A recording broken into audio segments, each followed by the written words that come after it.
I recently finished the book Think Like a Monk by Jay Shetty. This book is divided into 3 parts, part 1, 2, and 3. In this video, I'm going to summarize part 1. Hi, this is Supreet. I'm an engineer turned leadership trainer slash YouTuber. I upload new videos about personal growth, meditation, and occasionally parenting every Sunday. You can follow me at Grow with Supreet on Facebook, Instagram, and Twitter. This video is divided into chapters or topics. You can either watch or listen the whole video, or you can go into the description and click on the timestamp of the topic of your choice. One of the first things that I really enjoyed in this book is a story that illustrates the importance of breath. When Jay Shetty went to monk school in India, on his first day he noticed a 10-year-old kid monk teaching a class to 5-year-olds. At the end of the class, the 10-year-old kid tells Jay that this was the first class for these 5-year-old kids in the monk school. And this 10-year-old kid asked Jay, "What did you learn in your first day of your school?" And Jay said, "I learned alphabets and numbers. What did these kids learn from you in their first class?" And the 10-year-old kid replies, "They learned how to breathe." And Jay was a bit surprised, so he said, "Why?" And the 10-year-old kid replies that breath is the thing that lasts with you from the moment you're born to the moment you die. It is the only thing that lasts throughout your lifetime. And then look at the wisdom of this 10-year-old monk. He asked Jay, when you get stressed, what changes? Your breath. When you get angry, what changes? Your breath. We feel every emotion through our breath. Our breath is so important. So if we manage to navigate and manage our breath, we can learn to manage life. And that is why in their first class, these 5-year-old kids are learning how to breathe. On the topic of values, Jay says that we live our lives trying to live up to the expectations of our parents or our family or friends or our teachers or the society in general. Our family, our friends, the media, the society, we are surrounded by voices telling us what we should do and who we should be. But when we tune out all these obligations and opinions and expectations of others, it's only then that we can hear our own inner voice. The only way to build a meaningful life is to filter out that noise and look within. That is the first step towards building your monk mind. Look within to find out what are your values. Our values are like an ethical GPS that helps us navigate through life. It gives us directions towards which actions, which habits, and which people are the best for us. Speaking of people, let's talk about the next topic in the summary, which is community. It helps to build a community that reflects who you want to be, a community that reflects the future you want. Ask yourself, when I spend time with this person or this group, am I getting closer to who I want to be or further away? I love the 25-75 principle about community that Jay shares in this book.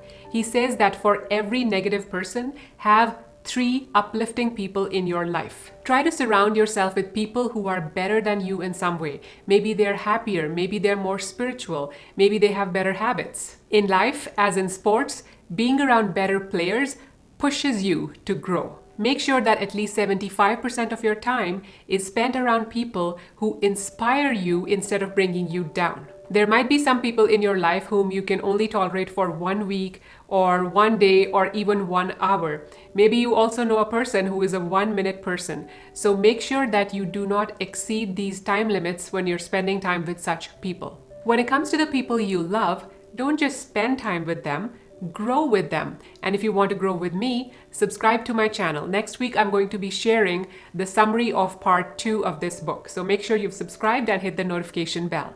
The next topic in the summary is negative thoughts. When we are dealing with negative thoughts and emotions, usually we say that we are that emotion.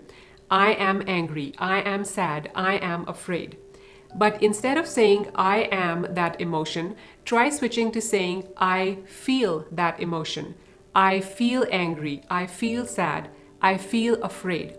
When we do that, we are creating a little bit of distance between us and the emotion. Having this perspective calms down our initial reactions and gives us the space to examine the emotion and the situation around it. Another technique to handle the negative thoughts is called the spot, stop, and swap technique. So the first step is to spot the feeling. Become aware of that feeling and recognize and say to yourself that I am feeling this emotion.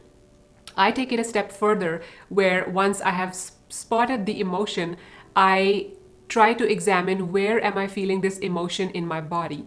Usually it would be in my gut or sometimes in my chest or sometimes even in my head.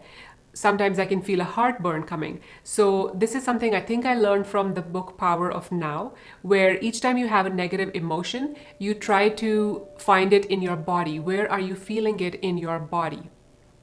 The second step is to stop. So stop means to pause and consider why you are feeling this negative emotion. So keep asking yourself why until you get to the root cause of why you're feeling that way.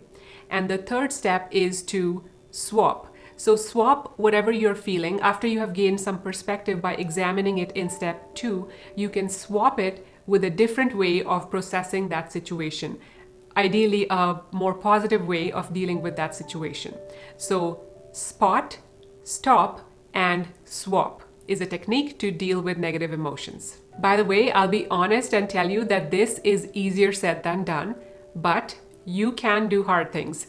With practice, you can do anything. And also, if you meditate, it helps to do these kind of things. In fact, I would say pretty much every single challenge in the book or technique in the book to adopt a monk mindset can be made easier if you meditate. Because most challenges, be it relationship or healthy habits or whatever, most of these challenges are a mind game, and meditation helps you to tame your mind.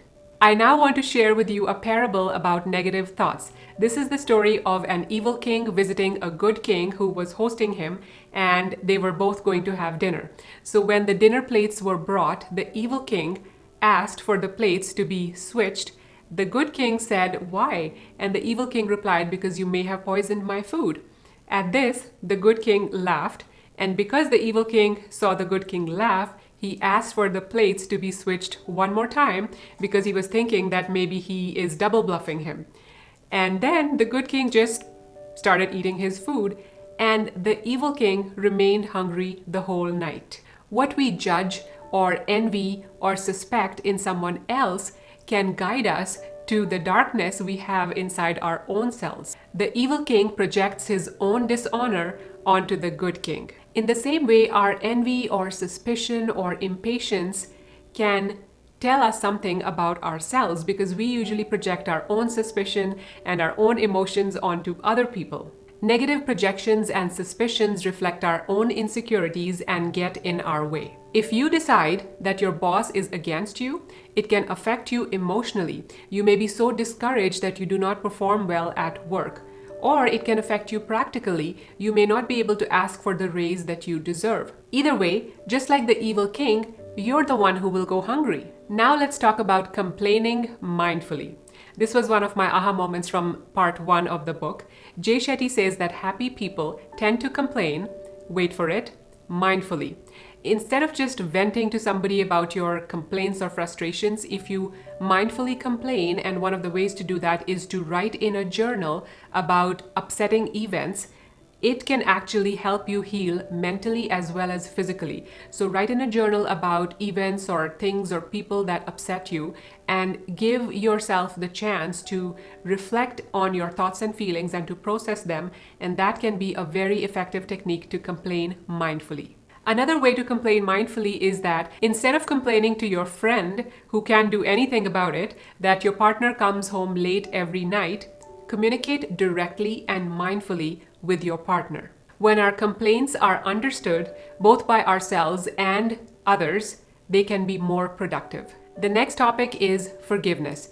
Jay talks about various levels of forgiveness, the highest one being transformational forgiveness. When we practice transformational forgiveness, it means that we forgive without expecting an apology or anything else in return. Transformational forgiveness is linked to a slew of health improvements such as fewer medications taken, better sleep quality, lack of headache, back pain, fatigue, and nausea. Forgiveness eases our stress because we no longer recycle the angry and negative thoughts, both conscious and subconscious. When we make forgiveness a regular part of our spiritual practice, we notice all of our relationships begin to blossom.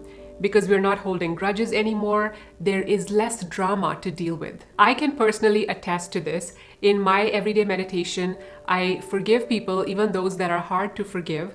And I've noticed that as a result of doing that, just in my mind, I'm not actually going and talking to them, but as a result of doing that, I am a more peaceful person. Now I'm going to talk about detachment. A monk mind practices detachment. Monks realize that everything they have, including the life they live and the family they have, is borrowed. This reminds me of a joke I read on the internet. How do monks send emails? They remove all attachments. Clinging to temporary things gives them power over us, and they become sources of pain and fear. But when we accept the temporary nature of everything that is given to us, we can feel grateful for the good fortune of having to experience them, borrow them for some time. Imagine that you're driving a luxury rental car. Do you tell yourself that you own it? No. You just try to enjoy it for the 1 week that you have, and because you only have it for 1 week, you perhaps enjoy it even more, and you're grateful for the opportunity to drive a luxury car and enjoy it. Similarly, if you're living in a beautiful Airbnb, it has a nice hot tub and ocean views and a chef's kitchen, you do not dread your departure in a week, but instead you try to enjoy it the most while you have it, and you're grateful for the fact that you got to enjoy it for a week. So similarly, we are all vacationers on Hotel Earth. When we can acknowledge all our blessings, just as we do a fancy rental car or a beautiful Airbnb, we are free to enjoy them without living in constant fear of losing them. Now let's talk about intention. When we achieve what we wanted, but we are still not happy, that is usually a sign that we did it with the wrong intention. For example, if you start going to the gym to build a body to get revenge from your ex, that is a wrong intention because you haven't addressed what you really need, which is probably to feel loved or to feel understood. So you may get that body, but because your success is depending on an external factor, which is provoking your ex, if it doesn't happen, if your ex doesn't notice or doesn't care, guess what? You'll have that amazing body, but you'll still feel emotionally unsatisfied and unhappy. So, but instead, if you went to the gym to build a body with the intention of developing a strong body, then by doing that, you will get that body as well as be emotionally satisfied. Sometimes the intention is good, but the goal we give ourselves to achieve that intention can be bad. Let's say my intention is to improve my confidence, and I decide that the best way to do that is to get a promotion at work. So I work hard, I impress my boss, I get that promotion, but guess what? After getting to that level, I realize that there are more levels and I still feel that insecurity. So my intention to increase my confidence was the right intention, but the way I gave myself a goal of getting to that intention was not the best goal. External goals cannot fill internal voids. Also, be honest about what your intention is. The worst thing you can do is to pretend that you're acting out of service when what you really want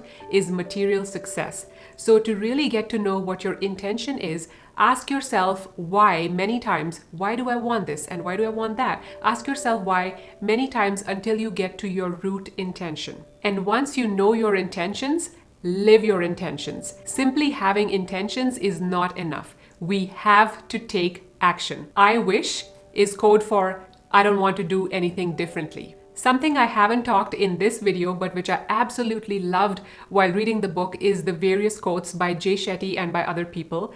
So I have compiled my top 30 best transformational quotes from this book and compiled them into a PDF. If you would like a free copy of my PDF, you can get it by clicking on the description below. If you have already joined my private email list, then that PDF is already in your inbox. If you want to purchase this book, the Amazon links are in the description below. If you use my link, I earn a small commission, but you don't have to pay anything extra. It allows me to continue to make videos like this one. Next week, I'll share my summary of part 2 of this book. To make sure you don't miss that video, please subscribe and hit the notification bell. Take care and keep growing. Okay, now I should record. Yeah, it's recording. Okay. Okay, now this is the full video, so you can close the door and don't make noises. Okay. Try not to. Okay, thank you. Might make coffee, but it should be quiet. Why do you always have to make coffee when I start recording? Recording. Okay. I have to sit straight. I have to